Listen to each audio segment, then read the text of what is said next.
নমস্কার প্রিয় দর্শক এবং শ্রোতা সকলকে স্বাগত।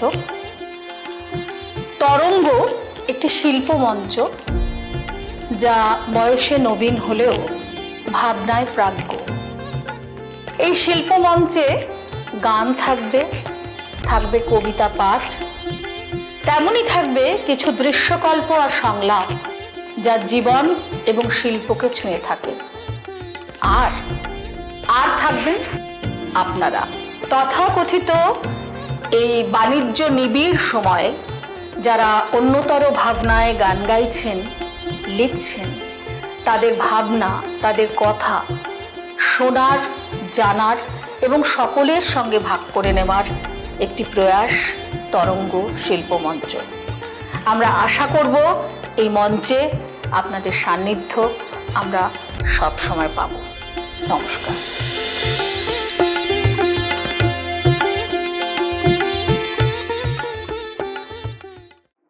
নভেম্বর ডিসেম্বর 2018 একটা দীর্ঘ কবিতা লিখেছিলাম, তার নাম চিরস্মরণীয় ভয়। আসলে সমকালীন সময়কে ধরবার জন্য এবং সমকালীন সংকটকে ধরবার জন্য আমাদের প্রাচীন যে আখ্যান, সেই আখ্যানের ফর্মকে ব্যবহার করেছিলাম। এই কবিতার নাম চিরস্মরণীয় ভয়। এটা শুরু হচ্ছে বাইবেলের একটা অংশ দিয়ে। চিরস্মরণীয় ভয়। পরে ঈশ্বর কহিলেন, আমরা আমাদের প্রতিমূর্তিতে, আমাদের সাদৃশ্যে মনুষ্য নির্মাণ করি, আর তাহারা সমুদ্রের মৎস্যদের উপরে, আকাশের পক্ষীদের উপরে, পশুগণের উপরে, সমস্ত পৃথিবীর উপরে ও ভূমিতে গমনশীল যাবতীয় সরীসৃপের উপরে কর্তৃত্ব করুক। পরে ঈশ্বর আপনার প্রতিমূর্তিতে মনুষ্যকে সৃষ্টি করিলেন। জগৎ সৃষ্টির বিবরণ, আদি পুস্তক, পবিত্র Bible, the Bible society of India সংস্করণ। এই যে কল্পান্ত আজ শুরু হলো, তার কাছে জানি মৃত্যু রেখেছে ধীরে জন্মের প্রিয় মুখখানি। পথটি দুভাগ হয়ে ধীরে চলে গেছে দুই দিকে। নদীর উপরে আজ কুয়াশার নিবিড় আলস্য। সময় অক্ষত থাকে, মানুষের ক্ষত বেড়ে যায়। সহস্র বছর পরে কাদের পায়ের শব্দ ক্রমশ ফুরায়। তাহলে প্রভূত বন্দনা করে আমরা যে সন্ধ্যের মুখোমুখি দাঁড়িয়ে রয়েছি স্থির, রবাহুত রাজপথে যোদ্ধার ছদ্মবেশ পরে, সে তাহলে ছলনা ছিল কার? কোন দেবতার বরাভয়ে নগরীতে এসে আগুন দিয়েছে, লুট করে নিয়ে গেছে শস্যের ভাণ্ডার? কার নির্দেশে তবে প্রার্থনার মতো শস্ত্রটি উঁচিয়ে আছে তার? নদীটির ধার দিয়ে পথরেখা বহুদূরে চলে গেছে। মনে হয় আলোয় জড়ানো আছে, ছায়া কেঁপে কেঁপে যায়। মরীচিকা খোঁজ করলে এ পথেই হেঁটে যাওয়া ভালো। সে শাশ্বত পরাভব মনে হবে ক্ষণিকের বেদনার মতো, উঠেই মিলিয়ে যাবে, কিন্তু রেখে যাবে স্মৃতি প্রহেলিকাময়। জীবন সেখান থেকে বারবার খুঁজে নেবে অকৃত্রিম ভয়। ধরা যাক এ তাহলে মানুষের গাথা নয়, কার তবে? বিস্ময় গড়েছে সেতু প্রাচীন কল্পনা আর সাকার বাস্তবে। যতটুকু ভাবি তার চেয়ে কঠিন শব্দেরা ভিড় করে। মেঘে মেঘে ঢাকা পড়ে চারদিকে আকাশের অনন্ত আভাস। যেখানে পাখিরা ওড়ে, স্থির হয়, ফের খোঁজ করে। অব্যক্ত সে নদীটিকে, যা শুধু নিজেকেই ভাঙে আর গড়ে। তাহলে যে অন্ধকার আমাদের অস্তিত্ব জুড়ে আছে, যাকে আমরা চিরায়ত মুক্তি ভেবে বন্দনা করেছি, তারপর ভাসিয়ে দিয়েছি জলে। স্থির জলে স্রোত ছিল, এবং সেসব স্রোতে ধীরে ধীরে ভেসে গেলে অক্ষয় প্রদীপ। মনে হবে এসবই নিজেকে খোঁজা, ভিতরে ও দূরে। তারপর একদিন চারপাশে পড়ে থাকবে রঙিন পালক, যেসব পাখিরা রোজ ভোরে আমাদের অক্ষমতা নিয়ে জেগে ওঠে আর ঘুমিয়ে পড়ে যখন ঘুমোবার নিদান দেওয়া হয়। ঘুমের ভিতরে এক দীর্ঘ পথ বহু দূরে চলে গেছে, অল্প কিছু ক্ষুধা আর রাত্রির নিষ্ঠুর প্রাচীর পেরিয়ে যখন চন্দ্রাহত বনতল অলৌকিক ফুলে ফুলে ছেয়ে গেছে, সব যাত্রাই উৎসব হয়ে ওঠে। মৃত্যুর কাছে যাওয়াটাও পরম উৎসব। কিন্তু হে তৃষ্ণা ও দহন, আমাদের চারপাশে কর্তৃত মাথারা যে কাল্পনিক শোভাযাত্রায় আজ পথে নেমেছে নীরবে, তাদের জন্যই কি স্থির পথ শুধু শুধু বক্রতার ভান করে যায়? আহত জলের রেখা ধীরে ধীরে নীরবে এগোয়, তারপর সে এক প্রজন্মের সাক্ষী হয়। 2 কিংবা ততোধিক প্রজন্ম জলে ভেসে গেছে, চিরকালই তাই বুঝি হয়। কিন্তু তারপরও আরো বেশ কিছু কথা বাকি থাকে। শব্দের শৃঙ্খল যত বেড়ে যায়, মনে হয় সব অন্তঃসার কখন শুকিয়ে গেছে। কিন্তু অন্ধকারে এক দেয়াল লিখন ফুটে ওঠে অনেক দূরে, কোথাও নক্ষত্র ঘড়িটির কাছে। আর বাইরে যারা শুধু মুখ বাড়িয়েছে অভিমানে, তাদের সাক্ষ্যটিও চিরকালই আমাদের অন্তর্যামী জানে।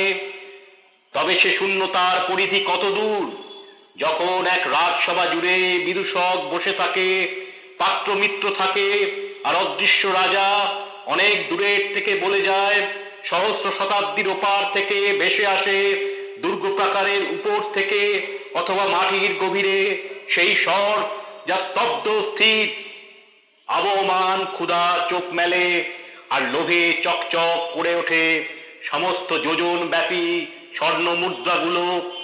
কিন্তু যত কৃতদাস যারা দাঁড়িয়ে রয়েছে এক হাওয়ার ভিতরে, তাদের শৃঙ্খল নেই। স্বপ্নের ভিতরে যারা বারবার ঘুমোয় ও জাগে, আর সহস্র বছর ধরে ভেসে যায় অট্টহাস্যগুলো, পথে পথে উড়ে যায় কাতরতা আর কিছু ধুলো। এসব কতখানি বাস্তবসম্মত?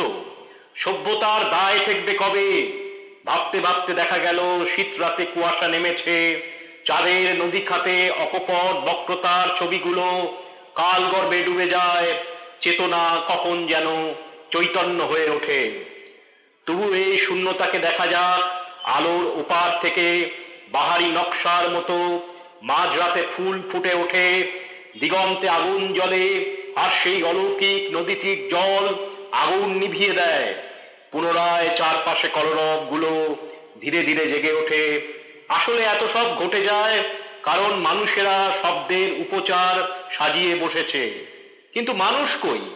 সহস্র বছর ধরে যারা আত্মঘাতী, তারা কেউ নেই আর। পরিচিত শব্দের মোহ ও মায়ায় যারা আত্মঘাতী হবে বলে স্থির করে, তারা জানে কখন সময় নিজেকে হারিয়ে ফেলে, খুঁজে পায়। বাকি সব প্রহেলিকাময়। সব জন্ম নিজস্ব হয় যদি, সমস্ত মৃত্যুই নিজস্ব হয়ে গেলে, কে তবে উৎসব করবে? কে পেরিয়ে যাবে আগুনের নদী? পথ তো আচ্ছন্ন থাকে চিরকাল দ্বিধার ভিতরে। তাদের জন্ম হয় বারবার যারা আত্মঘাতী হয়েছিল, আজ যারা হবে। সন্ধে আর রাত্রির মাঝখানে দুরারোগ্য বিস্ময় ঘোরে। আজ সেই কালো পাহাড়ে গা বেয়ে অন্ধকার নামে, ভীষণ স্তিমিত সেই অন্ধকার। তবু মনে হয় একদিন এখানে স্রষ্টার হাত পড়েছিল। তাই সব আঁকাবাঁকা পথ ধীরে ধীরে নির্ভয়ে সরল রেখার মতো হলো। আর সব নুড়ি পাথরেরা নিজস্ব আকৃতির খোঁজ করে করে যা পেল, তা আসলে আমাদের বহমান সময়ের অবরোধগুলো।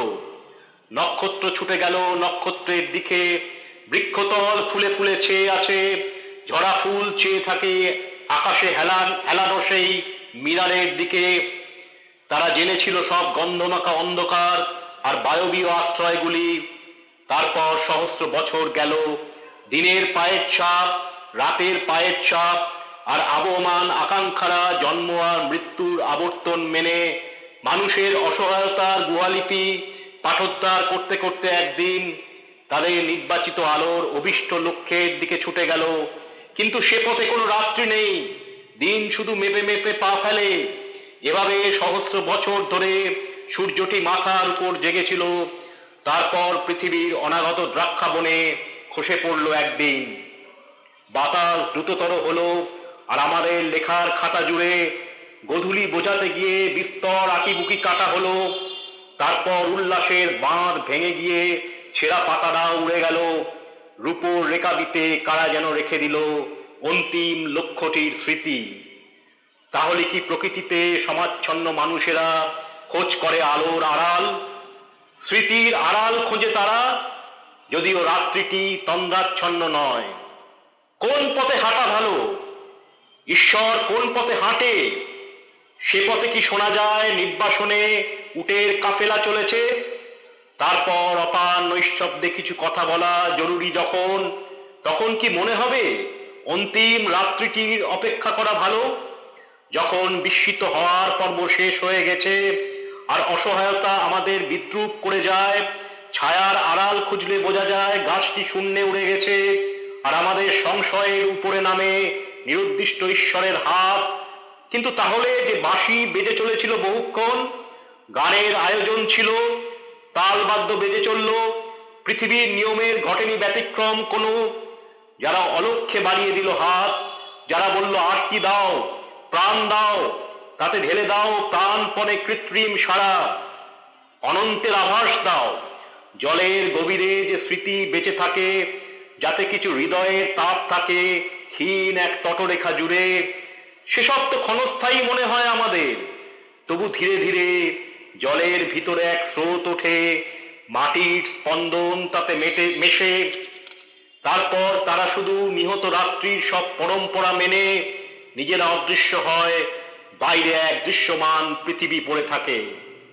কিন্তু কার ভয়ে তবে আজন্ম লালিত সেই অন্ধকার জুড়ে অরণ্যের বিষাদ গাথা লিখতে লিখতে এত দূর হেঁটে আসা হলো? সৃষ্টি আজ অনেক দূরের থেকে বারবার স্রষ্টাকে দেখে। যখন রাতের শেষ তারাটিও ডুবে গেছে, গান থেমে গেছে বহুক্ষণ, জলের ভিতরে নিঃশব্দে হেঁটে যেতে যেতে কিছু কথা হঠাৎ পিছনে তাকায় ফের। কথা নয়, মনে হয় জলের বুদবুদ। শান্ত হয়ে আসে চারপাশ, মনে হয় এবার ঘুমিয়ে পড়া ভালো। কিন্তু ফের জেগে ওঠা ততটা সহজ কি হবে? তাহলে সমস্ত ঘুম এখন স্থগিত থাক। এসেছে প্রলয়ের অশ্বারোহীগণ, দূর এক সময়ের পেট চিরে, তাদের ঘোড়াগুলি বেড়াগাম ঊর্ধ্বশীর। না হলে কিভাবে তারা ছুট দেবে বল্গাহীন ক্ষণস্থায়ী আগামী সময়ে? কিন্তু এভাবে যে ধুলোয় মোড়া এক পৃথিবীর চলাচলগুলো বাতাসের কাছে অনিশ্চিত বার্তা রেখে যায়, তারপর যারা উৎসবে এসেছিল তারাও বিদেহী ক্লান্তির খোঁজ করে, নিঃশব্দে তাকিয়ে ফেলে চারপাশে অবনীত সমহীন বৃক্ষদের দিকে। ছায়া সরণিতে তবে ভয় নেই, কিন্তু যদি পথটাই অনিশ্চিত হয়, কিভাবে উৎসব হবে? কিভাবে আলো পৌঁছে যাবে জলতলে? স্রষ্টা কিভাবে তবে সৃষ্টি লগ্নে রেখে যাবে সংশয়ের বীজ? এমনকি সমস্ত পরাজয়গুলি, মৃত্যুগুলি উপুর করা হলে সলজ্জ রৌদ্রালোক হঠাৎ তাদের দেখে দুই হাতে চোখ ঢেকে ফেলে।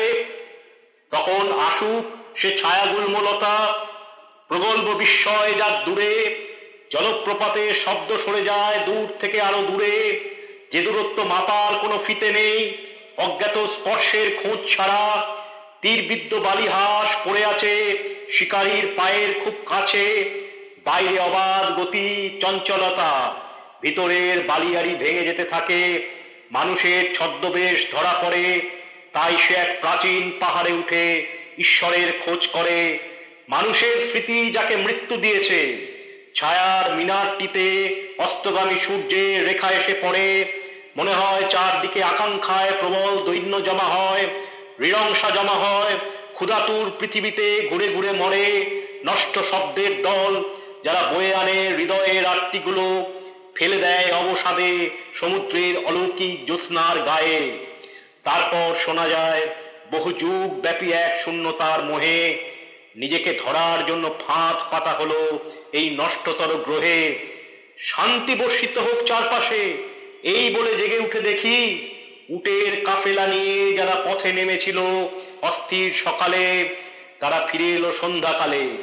মৃত উট পিঠে বইছে মৃত্যুর ছবি। শীতের কুয়াশা নামলে চারপাশ ধীরে ধীরে স্পষ্ট হয়ে ওঠে। কোথাও আগুন নাচে, গান শুরু হয় অবিরাম। দূর থেকে বোঝা যায় কারা যেন জলের গভীরে চলে গেল। প্রথম সৃষ্টির সেই সূর্যটিকে আশ্রয়ের পরম সম্ভাবনা ভেবে দিগন্তে রাত্রি নামে। স্থান ও কালের মোহ জমা হয় বারবার। মনে হয় জলস্তর সরে আসছে আমাদের খুব কাছে। বিচিত্র ছায়ারা যেন অবিরাম শূন্যে নেচে চলে। যাদের যাওয়ার কথা তারা চলে গেছে বহুকাল হলো। যাদের আসার কথা তারা বোঝে আসলে দ্বিধার মতো পথ দুই ভাগ হয়ে গিয়ে দুই দিকে সরে গেছে। এটুকু হওয়ার ছিল, এটুকুই বিষণ্ণতা ছিল চারপাশে। আমরা হারিয়ে যাই, সৃষ্টি ও স্রষ্টার মাঝে হীন যোগ ছিঁড়ে যায়। দেওয়ার থাকে না কিছু, বারবার মাটি থেকে শুষে নিতে হয় আলো ও হাওয়ার আরতি আর সেই চিরস্মরণীয় ভয়। এই যে কল্পান্ত আজ শুরু হবে, তার কাছে জানি মৃত্যু রেখে যাবে ধীরে জন্মের প্রিয় মুখখানি।